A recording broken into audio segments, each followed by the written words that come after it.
बिस्मिल्लाहिर्रहमानिर्रहीम। अल्हम्दुलिल्लाहि रब्बिल आलमीन वस्सलातु वस्सलामु या रसूलिहिल करीम। अम्मा बाद, अऊज़ु बिल्लाहि मिनश शैतानिर रजीम। बिस्मिल्लाहिर्रहमानिर्रहीम। रब्बि इश्रह ली सदरी व यस्सिर ली अमरी वाहलुल उक़दतम मिन लिसानी यफ़क़हू क़ौली। अस्सलामु अलैकुम व रहमतुल्लाहि व बरकातुहू। आज के इस वीडियो में कुर्बानी से रिलेटेड सारी जानकारी हम हासिल करेंगे। जो आज का मेरा मौजू है वो कुर्बानी के मसले मसाइल हैं। कुर्बानी किस पर वाजिब है, कुर्बानी का जानवर कैसा होना चाहिए। तो नाज़रीन, कुर्बानी हज़रत इब्राहीम अलैहिस्सलाम की सुन्नत है, जो कि अल्लाह के बहुत ही महबूब पैगंबर रहे हैं। हज़रत इब्राहीम अलैहिस्सलाम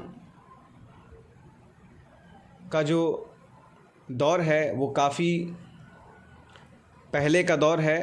मूसा अलैहिस्सलाम, दाऊद अलैहिस्सलाम, यूसुफ़ अलैहिस्सलाम, ईसा अलैहिस्सलाम और दिगर अंबिया कराम से पहले का इनका दौर पाया जाता है। हज़रत इब्राहीम अलैहिस्सलाम नूह अलैहिस्सलाम के बाद वाले नबी हैं और याकूब अलैहिस्सलाम के पहले हैं। हज़रत इब्राहीम अलैहिस्सलाम के दो बेटे थे, हज़रत इस्माईल अलैहिस्सलाम और हज़रत इसहाक़ अलैहिस्सलाम। हज़रत इसहाक़ अलैहिस्सलाम के बेटे हैं हज़रत याकूब अलैहिस्सलाम और हज़रत याकूब अलैहिस्सलाम के बेटे हैं हज़रत यूसुफ़ अलैहिस्सलाम। तो ये काफ़ी पहले का वाक़या है और काफ़ी पुराना वाक़या है।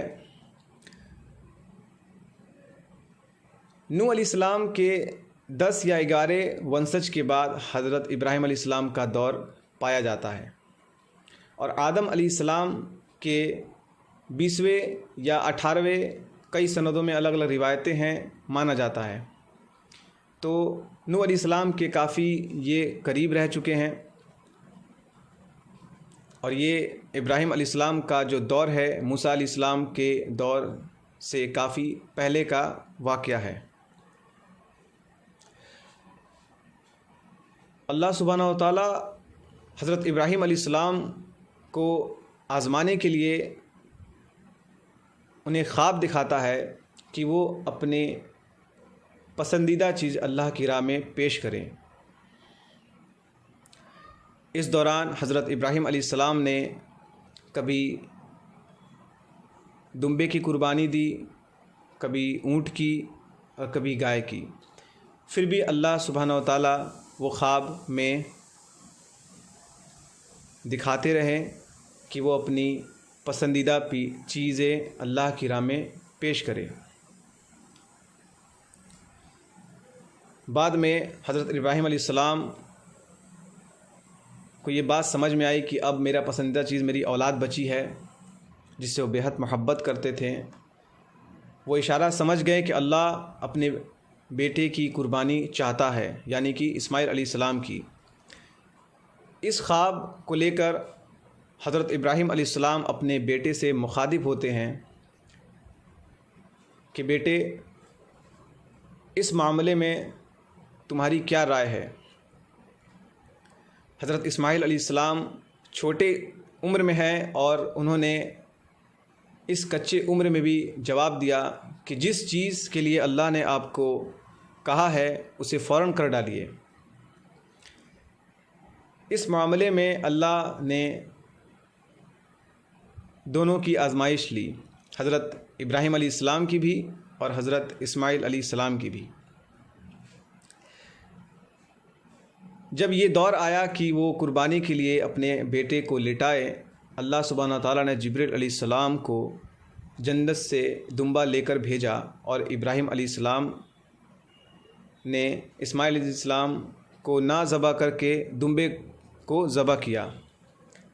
इस दौरान अल्लाह को ये कुर्बानी बेहद पसंद आई और ये सिलसिला चलते चलते उम्मत मुहम्मदिया जनाब मुहम्मद रसूलुल्लाह सल्लल्लाहु तआला अलैहि वसल्लम की उम्मत में भी इसको वाजिब करार दिया गया।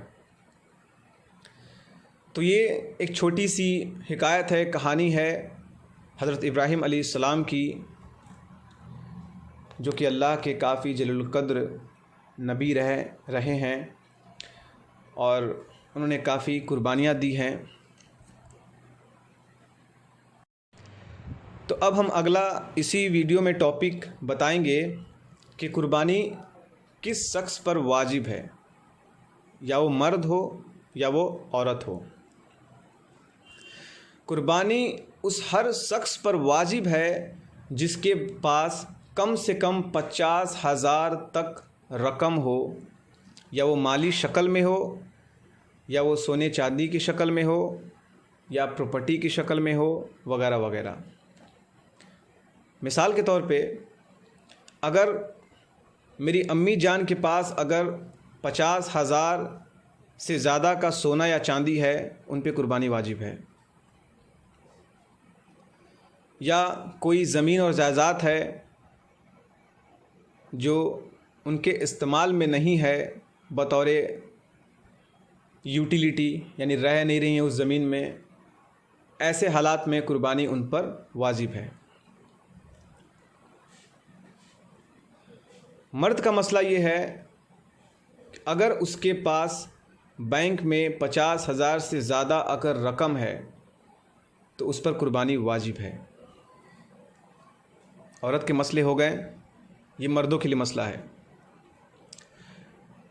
या प्रॉपर्टी हो, या अगर तिजारत करता हो और उसका तिजारत का माल 50,000 से ज़्यादा हो, तो भी ऐसे हालात में कुर्बानी उस पर वाजिब है। अगर कोई शख्स जॉब करता है किसी भी फील्ड में, अगर वो हर महीने 30,000 रुपये कमाता है और वो पैसे नहीं बचा पाता, यानी कि उसके बैंक बैलेंस में पैसे नहीं बच पाते हैं, सिर्फ 40,000 रुपये हैं, तो ऐसे मर्द और औरत पे कुर्बानी वाजिब नहीं। तो ये है कुर्बानी के मसले, किस पर ये वाजिब है। अगर आपके पास दौलत की कोई भी शक्ल हो, या कोई भी फॉर्म हो, या वो ज़मीन के शक्ल में हो, सोने चांदी के शक्ल में हो, या माल तिजारत की शक्ल में हो, तो मर्द और औरत पे कुर्बानी ऐसे हालात में वाजिब है।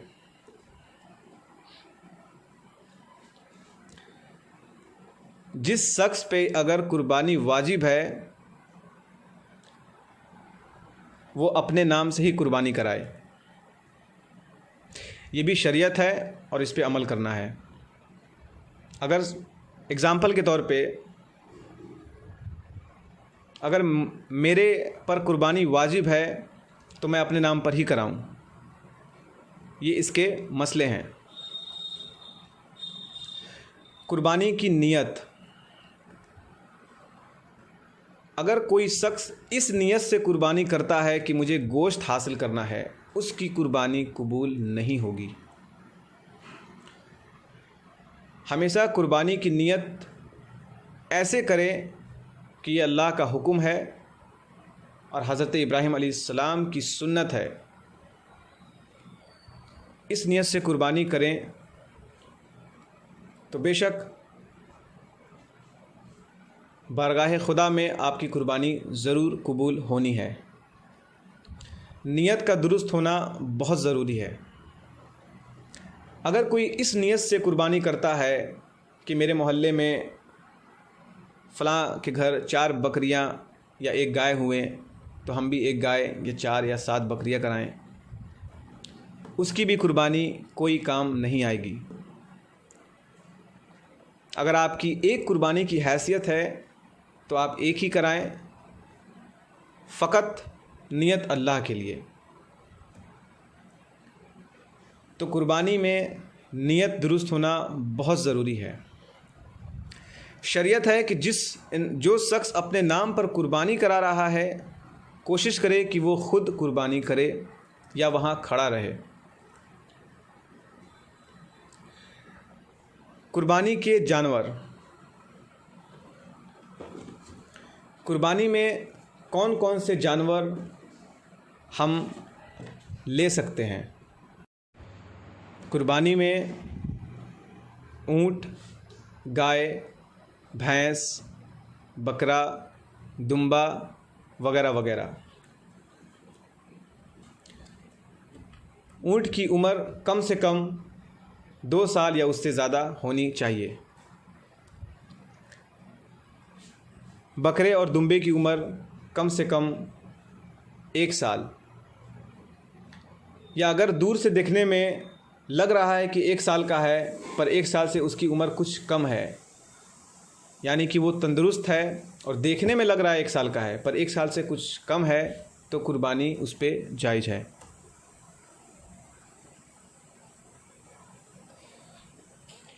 कुर्बानी के जो गोश्त के मसले हैं, आप उसे 3 भाग में बांट दें। अगर आप पूरे गोश्त रख लेते हैं, अगर आपका फैमिली बड़ा है, परिवार बड़ा है, तो शरीयत में जायज़ है।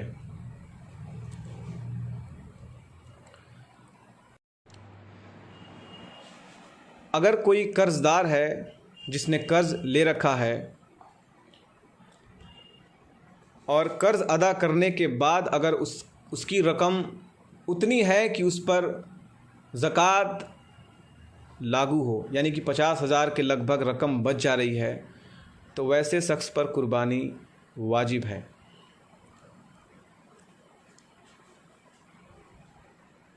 चोरी का माल या लूटा गया माल या किसी का हक मार के माल कुर्बानी में लगाना नाजायज़ है, इससे कुर्बानी कबूल नहीं होगी। तो नाज़रीन, ये कुछ मसले मसाइल हैं कुर्बानी के जो हम नहीं जानते, और शरीयत और हदीस और कुरान और उसके अल्लाह और उसके रसूल के मुताबिक कई सारे काम हैं जो हम नहीं कर पाते। जैसे कि सबसे बड़ा मसला ये है कि कुर्बानी के जानवर में पैसा तो कोई और देता है, पर कुर्बानी किसी और के नाम पर होती है। अगर उस शख्स पे कुर्बानी वाजिब है तो वो अपने नाम पर ही कराए। मिसाल के तौर पे कई सारी ख़वातीनों के शौहर सऊदी अरबिया रहते हैं या बाहर रहते हैं, अगर उन पर कुर्बानी वाजिब हो रहा है तो वो वहाँ कराएं, और ख़वातीन के शोबों में अगर उतनी रकम है या माल है तो वो अपने घर कराएं। तो ऐसे छोटे छोटे जो मसले हैं जिससे हम चूक जाते हैं, तो हमें इस चीज़ की एहतियाती रखनी है और ज़्यादा से ज़्यादा कुर्बानी के जो भी मसले मसाइल हैं उस पर अमल करने की पूरी कोशिश करनी है, और अल्लाह से दुआ करनी है कि अल्लाह तौफीक दे और हमें वैसे ही कुर्बानी कराने की नियत हासिल हो जैसा शरीयत ने हमें इजाज़त दी है। तो नाज़रीन, इसी दौरान मैं आपसे अब जुदा होना चाहता हूँ। अगर आपको कोई भी दीनी मसला हो जिसमें आपको काफ़ी डाउट लग रहा हो, चाहे वो जो भी मसला हो, नमाज से रिलेटेड, रोज़े से रिलेटेड, पाकी नापाकी से रिलेटेड, या इस्लाम दीन का कोई भी मसला जो आपको समझ नहीं आ रहा हो, तो आप मुझे कमेंट कर सकते हैं। मैं उस पर वीडियो बना के बाकायदा आपको समझाने की पूरी कोशिश करूँगा कुरान और हदीस की रोशनी में। तो दोस्तों, मेरे चैनल को आप सब्सक्राइब भी करिए और वीडियो को लाइक करिए, शेयर करिए, और प्लीज़ आप सबसे रिक्वेस्ट है कि कुर्बानी के जो भी मसले हैं ये सुन्नत है और इस सुन्नत को हर एक फ़र्द के पास पहुंचाने की ज़िम्मेदारी आपकी है। ऐसा नहीं हो कि हम जान गए तो अब मसला महदूद हो गया। अच्छी बात है, अल्लाह ने आपको तौफ़ीक दी तो आपने जाना। अब आपकी ज़िम्मेदारी है कि उसी मसले मसाइल को दूसरों तक भी पहुंचाएं, ताकि कुर्बानी में जो भी मसले मसाइल हैं सब तक पहुँचे। हो सकता है कि आपके इस वीडियो को शेयर करने से कुछ ऐसी सुन्नत छूट रही हो और उस बंदे की इस वीडियो से रहनुमाई हो जाए, तो अल्लाह ताला इसका भी सवाब ज़रिया आपके नाम अमाल में लिखेगा। और साथ साथ जब वो भी शेयर करेगा तो फिर उसका भी सवाब आप तक ज़रूर पहुँचेगा। तो ये हमारे नबी करीम सल्लल्लाहु अलैहि वसल्लम का दीन है और इस दीन को फैलाने की पूरी कोशिश करें। और मैं आखिर में हर एक यूट्यूब यूज़र से मुखातिब होना चाहता हूँ कि इससे पहले मौत हमें आ घेरे, अल्लाह की इबादत और उसका ज़िक्र में वक्त निकालें, नमाज की पाबंदी करें और ज़्यादा से ज़्यादा अपने वक्त को यूटिलाइज़ करें। वहाँ वक्त को यूटिलाइज़ करें जहाँ से हमें कुछ फ़ायदा होना है। आजकल तो हमारा माशरा ऐसा बिगड़ा हुआ है कि सबसे ज़्यादा बच्चे और नौजवान, चाहे वो लड़के हों या लड़कियां हों, यूट्यूब, व्हाट्सएप, इंस्टाग्राम, फेसबुक, इन सब चीज़ों के आदी हुए हैं। शायद वो भूल रहे हैं कि उन्हें एक दिन इस दुनिया से रुखसत होना है, और शायद वो इस उम्मीद में हैं कि ये सब यूज़ करके अल्लाह के सामने हम पेश होंगे तो हमारी बख्शिश हो जाएगी। ऐसी नीयत बिल्कुल ना रखें। अल्लाह ने हमें इस दुनिया में इन सब चीज़ों के लिए नहीं भेजा है। तो कोशिश करें कि अल्लाह की इबादत हो, ज़्यादा से ज़्यादा दीन सीखने की कोशिश करें। हर एक पर ये फ़र्ज़ है दीन सीखना, इल्म दीन सीखना, चाहे वो मर्द हो या औरत हो। इस मामले में कोई एक्सक्यूज़ नहीं चलेगा कि हमारे पास कोई मैसेज नहीं आया था या हमारे पास कोई मसीहा नहीं आया था। दज्जाल के फितनों के बारे में आप लोग जान रहे हैं और दुनिया के जो हालात हैं उससे रूबरू आप भी वाकिफ़ हैं। कम से कम अभी भी ख़ुद की इस्लाह करें। वक्त का क्या है, वो तो कट ही रहा है, चाहे छोटा वक्त हो या बड़ा वक्त हो। छोटा वक्त मतलब घड़ी 24 घंटे वाली जो हर रोज़ हमारे नज़रों से गुज़रती है, सुबह शाम और सुबह शाम होते रहते हैं और ये हम देख रहे हैं। और बड़ी घड़ी वो है जो साल के शक्ल में है या हफ्ते के शक्ल में या महीने के शक्ल में है। तो इससे पहले कि ये वक्त हमारे नज़रों से निकल जाए और हमें मौत आ घेरे, हमें अल्लाह से दुआ करनी है कि अल्लाह हमारे लिए रास्ते आसान कर दे, दीन पे चलना आसान कर दे। बहुत खुशनसीब वो इंसान है कि आज अभी के दौर में, स्पेशली इस फितनों के दौर में, अगर कोई किसी को मस्जिद तक बुला रहा है और नमाज की दावत दे रहा है तो समझिए उस इंसान पर अल्लाह का बड़ा रहम व करम है। और मैं इस वीडियो के ज़रिए आप सब तक ये मैसेज पहुंचाना चाहता हूं कि इब्लीस की पैरवी बिल्कुल ना करें। मौजू बहुत बड़ा हो रहा है, मैं नहीं चाहता। इब्लीस की पैरवी का मतलब, जब हम मस्जिद जाने से रुक गए, अल्लाह की इबादत करने से रुक गए, उसके सामने सजदे करने से रुक गए, और जिस चीज़ ने हमें रोक लिया, बस आप समझिए कि वही शैतान की पैरवी है। हया अलस्सलाह का नारा लगा पर हम टीवी पर हैं। अज़ान हमारी कानों तक पहुंची, हम मोबाइल चला रहे हैं। नमाज का वक्त हुआ, हम गुफ्तगू में बैठे हैं। इन सब महफ़िलों का आप क्या करेंगे? कब्र में लेके जाएंगे, वहाँ सिर्फ़ आप और आपके कफ़न, यही आपके साथ है। और नाम अमाल तो खैर है ही, मुझे नहीं लगता है कि आपके नाम अमाल दुरुस्त हैं, क्योंकि जो माशरे चल रहे हैं हर इंसान को पता है कि मरना है। हर इंसान खुदा और अल्लाह रसूल की बात बेहतरीन कर रहा है, पर अमल के एतबार से वो एकदम ज़ीरो है। नमाज के लिए कही जाए तो इंशाअल्लाह, न जाने कितने इंशाअल्लाह बोले गए हैं, और उम्र 10 से 20 साल हो गई है। अगर ये 20 साल का हिसाब अल्लाह ले ले तो अल्लाह की कसम आपके पास कोई जवाब नहीं है, ना कोई बहाना। और वो भी अल्लाह की अदालत में क्या बहाना, वो तो दिल के हर शय पर कादिर है, और वो दिल के हर निकली हुई शय से वाकिफ़ है।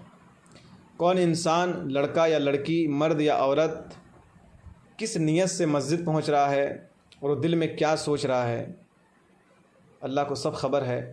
तो कम से कम अल्लाह से डरिए, दिल में खौफ पैदा कीजिए और मौत को कसरत से याद कीजिए। इंशाअल्लाह दुनिया की बुराई से आप महफूज रहेंगे, अल्लाह आपकी दुनिया भी बनाएगा और आखिरत भी बनाएगा। तो ये मौजू काफ़ी लंबा हो गया है, अब हम इजाज़त चाहते हैं। नेक्स्ट वीडियो में इंशाअल्लाह हम एक और वीडियो बनाएंगे और उसमें दीन से रिलेटेड काफ़ी चीज़ें डालेंगे। ख़ुद की रहनुमाई कैसे करें, उन चीज़ों से कैसे बचें जो हमारे काम के नहीं हैं, राह दीन पर ख़ुद को मजबूती से कैसे लाएं, दज्जाल का फ़ितना क्या है, और दज्जाल के जो फ़ितने हैं इसकी शक्ल हर घर में मौजूद है। मैं आपको अगले वीडियो में ज़रूर बताऊंगा। तो मेरे चैनल को सब्सक्राइब ज़रूर करें और वीडियो को लाइक ज़रूर करें, और स्पेशली शेयर ज़रूर करें। शेयर करने से ये बात अगर दूसरों तक पहुंचेगी, हो सकता है 10 में से 4-5 की हिदायत हो जाए। इसमें अल्लाह आपको भी सवाब में शामिल करेगा।